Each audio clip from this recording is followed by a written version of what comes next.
You know that feeling, right? That moment of just pure frustration when something you count on stops. Your car is dead silent, the Wi-Fi cuts out, the computer just gives you a blank screen. It feels so random, so chaotic, and honestly, it's infuriating. But what if I told you that fixing these things, it's not some kind of dark art? It's a skill. And the very same thinking a mechanic uses to fix a car is the exact same thinking, just scaled way, way up, that's used to manage the most complex systems on the planet, including nuclear reactors. All right, let's get into it. So let's start with the big question. What on earth could a dead car and a nuclear power plant possibly have in common? I know, it sounds like the setup to a weird joke, but the answer is actually really elegant, and it gets to a universal truth about how we solve really tough problems. You see, the secret isn't about just knowing the answer right off the bat. Nobody does. It's about having a system, a method to find it. And the very first step in any truly effective troubleshooting process is learning how to split the problem. This quote from software developer Luke Jackson just nails it. You take a problem where you have no idea what's wrong, and you just start narrowing it down by splitting it up. This isn't about taking wild stabs in the dark. It's a very deliberate strategy, and its goal is to eliminate possibilities as fast as humanly possible. Now, the official name for this is half-splitting. Instead of checking every little component one by one, which could take forever, you just slice the whole system in half and ask a really simple question. Is the problem on this side or that side? It's basically like you're playing a game of 20 questions with the machine. So let's actually walk through this with our dead car. First, you define the system. Let's say it's the entire electrical path from the battery all the way to the starter. Then you pick a halfway point to test, maybe the fuse box. If you check and you've got power at the fuse box, you've just instantly eliminated the battery cables, everything before that point. Boom, just like that, you've cut your problem in half. And you just keep doing that, splitting the part that's still broken in half again and again until you've basically cornered the one single thing that failed. Okay, so a method is great, but it's totally useless without information, right? To be able to split the problem, you need to be able to actually test each half.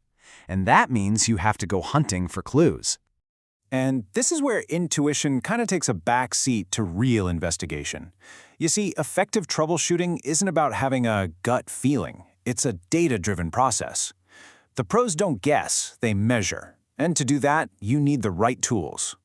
In the world of mechanics, one of the most powerful clue-hunting tools is this little guy, the Digital Multimeter. Seriously, this device is like a detective's magnifying glass, but for electricity. It lets a technician see the invisible world of volts and amps and resistance.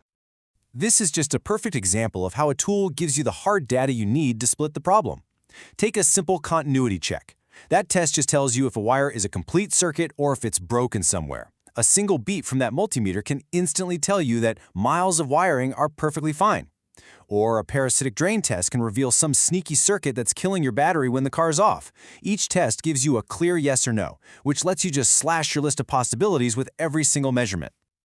All right, so you've split the problem, you found the broken wire with your multimeter, and you fixed it. The car starts. High fives all around. And for most of us, that's where the story ends. But in the professional world, especially when the stakes are way, way higher than just one car, the fix itself, well, that's just the beginning. And that brings us to maybe the biggest difference between fixing something in your garage and professional maintenance, the paper trail. This is the hidden world of process and documentation that makes sure a fix isn't just a one-off, but that it's safe, it's repeatable, and it's recorded forever. And this is where our nuclear reactor comes roaring back into the picture. In industries where a mistake could be absolutely catastrophic, you just can't rely on one person's memory or their skill. Everything is governed by these incredibly strict standards, which are set by organizations like NIRMA, the Nuclear Information and Records Management Association.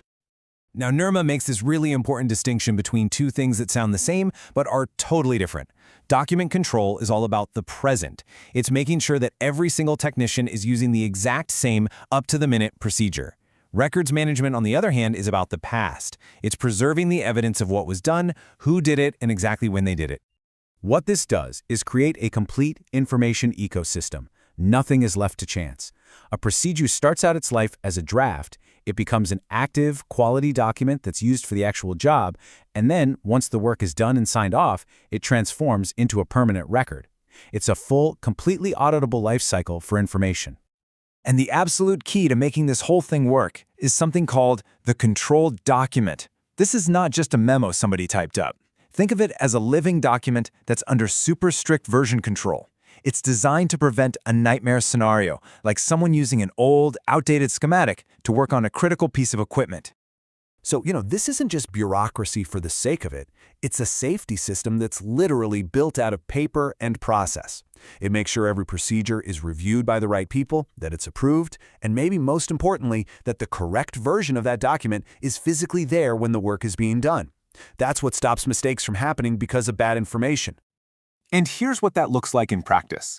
It all starts when an expert writes up a procedure. That procedure then goes to document control, where it gets verified and logged.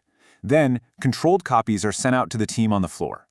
Once the job is done and signed off, that piece of paper isn't just a procedure anymore. It's a permanent record. It's proof that the work was done correctly, and it gets archived forever. It's a complete, closed loop of accountability. So we've gone from a really simple troubleshooting trick for a car all the way to the super complex world of nuclear documentation. But the thread connecting all of it is this incredibly powerful, universal skill set for solving problems. The half-splitting method, the data gathering tools, and the disciplined process, these aren't three separate ideas. They actually form an integrated system for tackling pretty much any problem, for managing complexity, and for reducing risk, whether you're under the hood of a car or you're standing in the heart of a power plant. So here are the three keys to take away from all this. First, have a systematic method, like half-splitting, so you're not just guessing. Second, use tools to get real data to guide that method. And third, especially when the stakes are high, use a formal process to document everything you do. That ensures your work is consistent, it's safe, and it's verifiable. Look, this skill set isn't just for mechanics or engineers. It applies to debugging a spreadsheet at work, figuring out why a project is falling behind, or solving almost any challenge you can think of. So the next time you're staring down a really frustrating, complex problem, don't get overwhelmed. Just take a step back and ask yourself, what problem will you solve by splitting it in half?